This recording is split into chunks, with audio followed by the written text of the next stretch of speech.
How to convert mono to stereo in Audacity.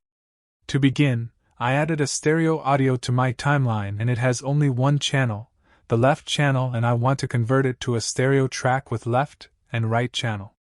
Audacity is a great app for editing audio. First, click on track name drop-down and select split stereo track.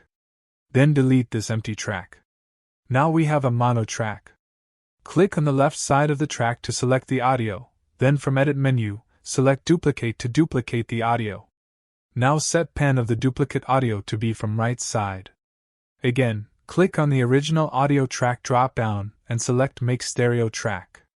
And now we have a stereo track with both left and right channels. Audacity is a great app for editing audio. Now let's say instead of a stereo track with only a left channel, we have a mono track. Click on the left side of audio track to select it. Now duplicate the audio. Now there is no need to change the pan to right side, just from original track drop-down, click on Make Stereo Track. Anyway guys, thanks for watching and I hope you found this useful.